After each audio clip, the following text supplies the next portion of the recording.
Bonjour à tous, on se trouve à présent réunis pour cette 6ème partie sur Jaina Port-Vaillant. Enfin réunis, vous êtes tout seul, moi aussi, avec cette main. On en avait terminé avec le déferlement quand Terramore a été complètement rasé, que Jaina est partie défoncer tout le monde à Orgrimmar, même si elle s'est fait raisonner par Calecgos, le dragon bleu. Ils se sont finalement mis ensemble, ils sont repartis au Kirin Tor, et c'est là qu'on reprend la suite de notre histoire. Dans cette vidéo, on va parler de la cloche divine, de l'aube des aspects, l'île du tonnerre et le siège d'Orgrimmar. Mais avant ça, j'aimerais vous rappeler qu'il y aura un sondage dans lequel vous choisirez le sujet de la prochaine série. Allez, c'est parti! Jaina intervient pour la première fois dans l'histoire de la Pandarie en tant que chef du Kirin Tor lorsque l'Alliance et ses dirigeants se sont rassemblés au sanctuaire des 7 étoiles. Anduin et un aventurier ont été envoyés par le roi Varian pour tenter de convaincre Jaina d'exclure les saccages soleil de Dalaran. Si vous vous souvenez, Dalaran est divisé en deux parties. Le Concordat argenté, c'est la partie qui reprend les humains, les hauts elfes, etc.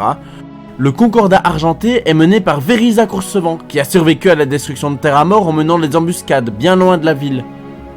La deuxième partie de Dalaran, ce sont les saccages soleil, qui sont à nouveau admis au Kirin Tor.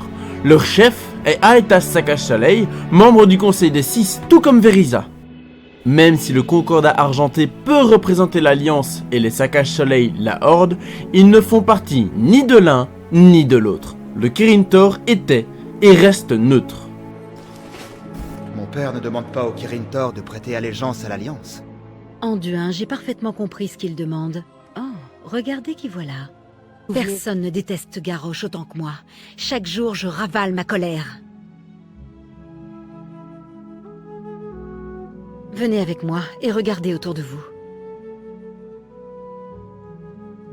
Après Terramore, ma première réaction a été de détruire Orgrimmar, de tuer chaque homme, femme et enfant de cette ville. Jaina. Je n'en suis pas fière. Depuis, nous avons longuement parlé de pouvoir avec Calecgos et de la façon dont il doit être utilisé. Plusieurs membres du Kirin Tor en ont déjà abusé. Kel'Thuzad a perverti les arcanes au service de la nécromancie. Kael'thas au soleil a également étudié ici. Encore un des nôtres qui nous a trahis. Chaque jour, je me demande quelle est la meilleure chose à faire. Anduin, vous savez mieux que quiconque qu'il faut distinguer la horde des peuples qui la composent. Les saccages soleil œuvrent toujours dans cette ville. La horde et l'Alliance collaborent. Tant que nous évitons la guerre, il y a de l'espoir pour le reste du monde. Cette ville doit être un phare qui montre la voie. Si nous pouvons compter les uns sur les autres ici, alors il y a encore de l'espoir.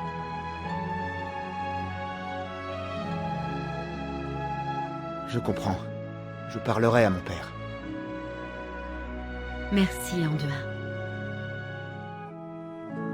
Malgré tout ce que Jaina vient de vivre avec Terramore, malgré la trahison de Talen Tishan, un saccage soleil, Jaina va refuser de les exclure et va insister pour maintenir l'unité et l'impartialité du Kirin Tor. J'entends très souvent dire que le déferlement est le passage à partir duquel Jaina devient beaucoup plus sombre. C'est faux! Elle continue sa lutte de paix en montrant que le Kirin Tor peut être un exemple de tolérance pour toutes les autres factions. Jaina diplomate de l'extrême 2, le retour. Malheureusement, tout ne va pas rester tout rose. L'Alliance tout comme la Horde vont faire des recherches pour tenter de mettre la main sur un artefact surpuissant qui s'appelle la cloche divine. Ça va être la course à l'armement, une guerre d'espionnage entre les deux factions. Oui, un peu comme les Amériques et l'URSS, c'est ça, t'as tout compris. Dans cette recherche, l'Alliance va être supervisée par Varian et Jaina, tandis que la Horde agira directement sous le commandement de Hurlenfer.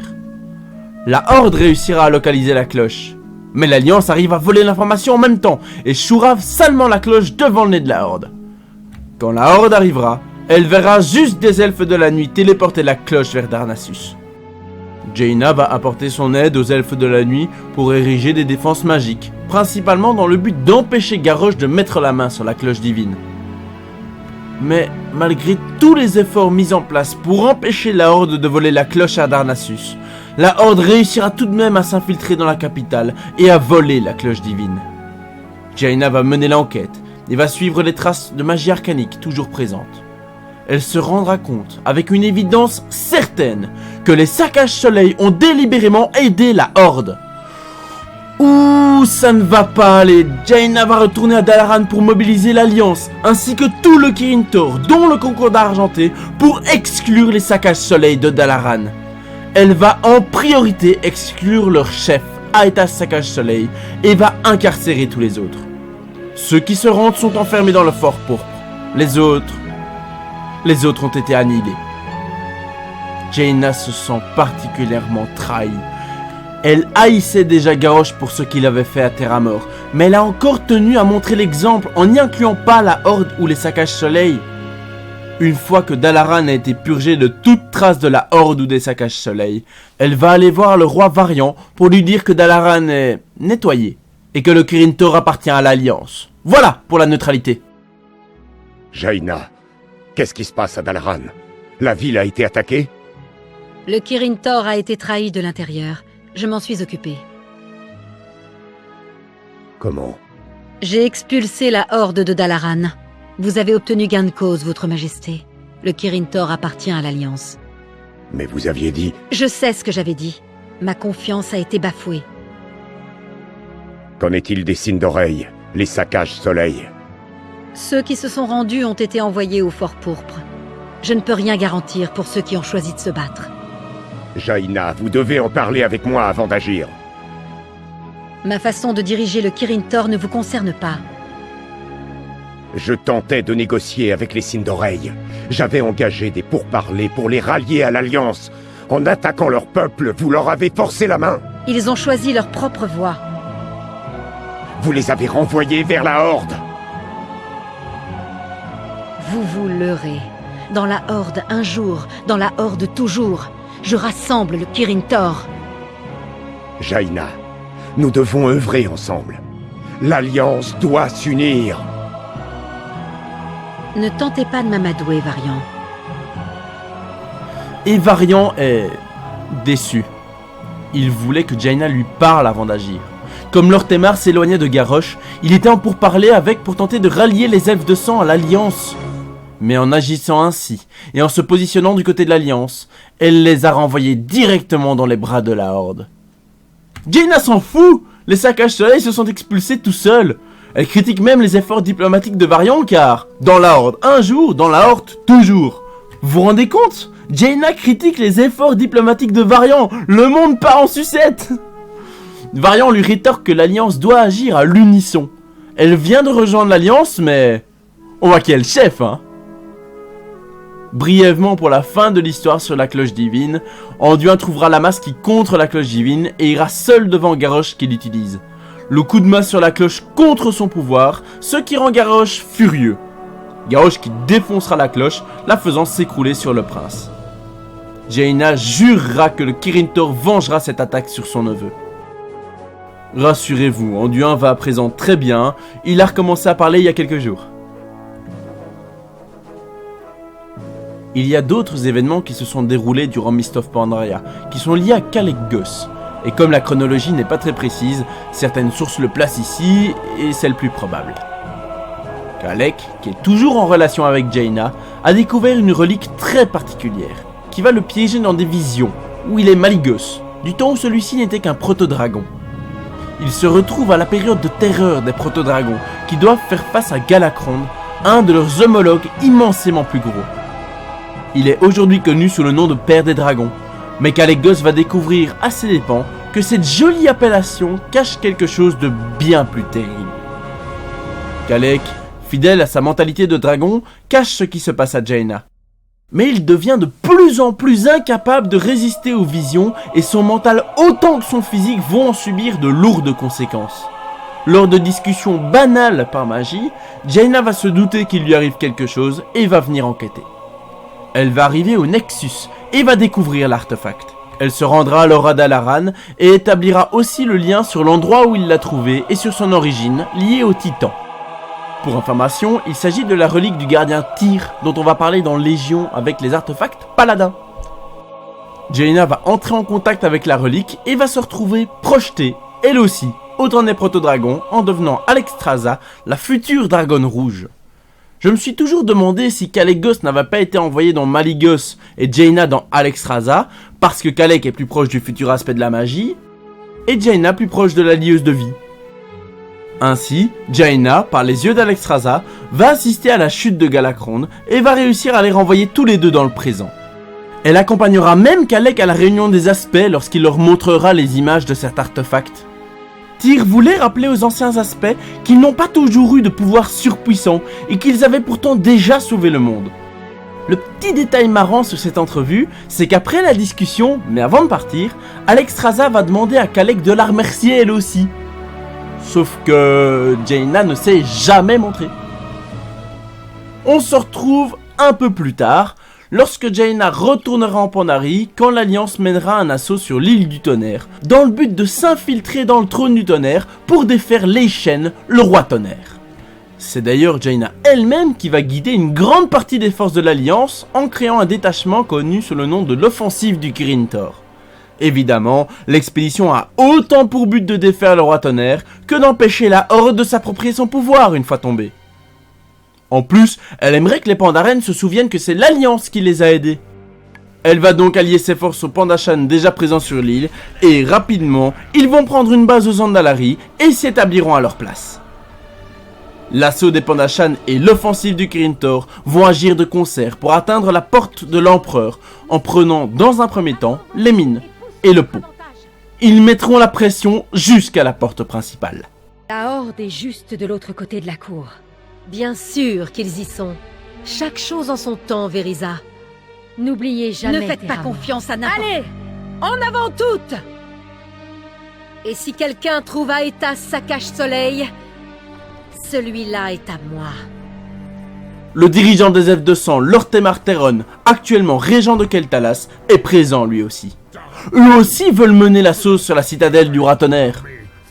Lortemar n'est pas seul. À ses côtés se tient Aetas Sakash-Soleil. Mais on s'occupe d'abord des Mogu, puis on s'occupe de ce problème. Une attaque latérale des Mogu force les Pandashan à affronter seul Shanbu, le chef des Mogu. Et quand ils reviendront... Seigneur Zhu, l'Alliance, la Horde, ça va être le chaos ici! Taoshi, donnez-moi mon arme. Taranzu, gravement blessé du combat qu'il vient de finir, va s'interposer. Livrez-nous l'archimage, et vous vous en sortirez peut-être en vie, Lortemar. Port-Vaillant, vous allez libérer mon peuple détenu au Fort Pourpre, où je vous abats moi-même. Ce sont des prisonniers de guerre. Ils ont organisé une attaque contre Darnassus depuis ma ville. Les Sakash Soleil n'étaient pas au courant du raid de Garrosh sur Darnassus. Assez! Plus d'effusion de sang aujourd'hui! Je comprends maintenant pourquoi votre Horde et votre Alliance ne cessent de se battre. Toute représaille est un acte d'agression. Et tout acte d'agression entraîne d'immédiates représailles. Je Ils ont dois saboté protéger la toute souveraineté tentative de mon peuple. rapprochement. Silence! Vous devez briser ce cycle. C'est ici et maintenant que cela doit se terminer.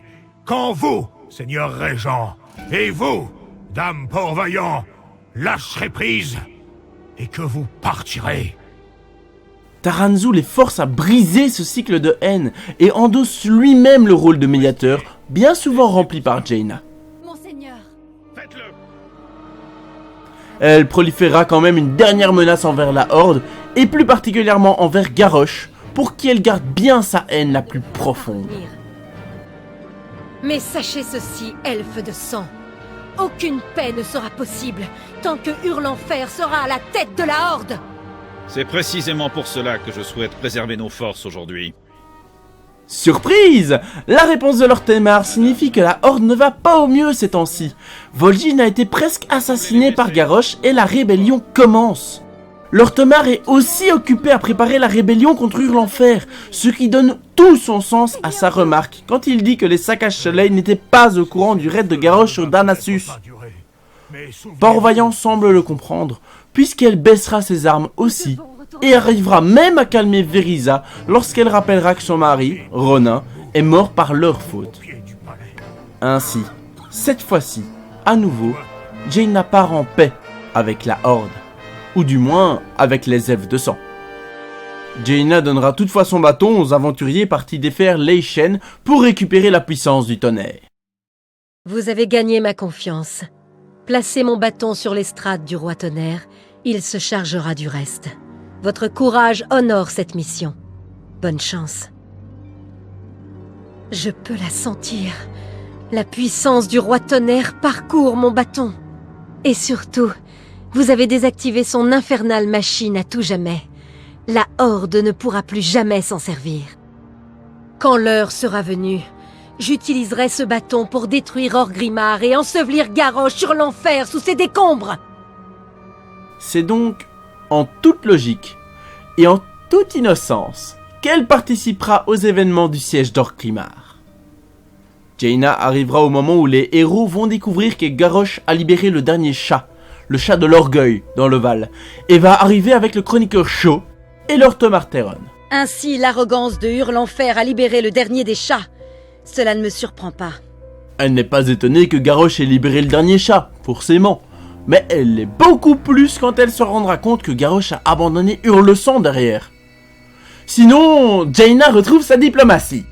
Rien de nouveau, Seigneur Régent. La flotte du roi Vryn est en route pour Orgrimmar à l'heure qu'il est. Je vous préviens, Lord Temar. L'Alliance assiège la ville, et nous détruirons Hurlenfer. Votre peuple ferait mieux de ne pas nous barrer le passage. Venez, héros, empruntons le portail. Le siège d'Orgrimmar commence. Avec Verysa, elle accompagnera Varian et les forces de l'Alliance lors du débarquement à Durotar. À peine arrivés sur la plage, ils affronteront les gueules de dragon et elle aidera les héros, tout comme Verysa et Varian, à vaincre Zaela sur son proto-dragon. Nous allons protéger les quais pour les autres troupes de débarquement. Suivez la route jusqu'aux portes d'Orgrimmar et prenez contact avec Vol'jin et ses révolutionnaires. Elle ne va plus participer au reste de la bataille, mais une fois Garrosh vaincu et destitué, Jaina va jeter un mauvais œil à la Horde en les accusant de complot contre l'Alliance. Elle veut que Varian saisisse l'opportunité pour dissoudre la Horde et ainsi conquérir Orgrimmar. Opportunité qu'il ne saisira pas. C'est marrant, au début c'était Jaina qui freinait Varian, maintenant c'est Varian qui freine Jaina. On peut le dire clairement, Jaina était là pour mettre un terme à Garrosh, et ça ne sera pas le cas. C'est même Varian qui a arrêté le coup de Thrall qui allait tuer Hurlenfer. Garrosh sera jugé en Pandarie. Ce n'est pas tout pour Jaina Port-Vaillant, il nous reste ce fameux jugement, sa présence dans Worlds of Draenor, et puis une petite conclusion sur la psychologie du personnage. Car vous pensez bien qu'après tous ces événements, elle ne va pas rester tranquille lors du jugement d'Hurlenfer, si ? Si cette vidéo vous a plu, je vous invite à la partager, ou à vous abonner, et à nous rejoindre sur Facebook. Et si vous voulez une histoire en particulier, je vous invite à voter, le lien se trouve dans la description. J'ai essayé de prendre un maximum de vos propositions, désolé si je ne l'ai pas toutes, mais dès la dernière partie sur Jaina, je gérerai entre Légion, entre un personnage historique dont j'aurai éventuellement besoin pour l'extension, votre choix et le film Warcraft. Merci de m'avoir suivi et à bientôt pour une nouvelle histoire.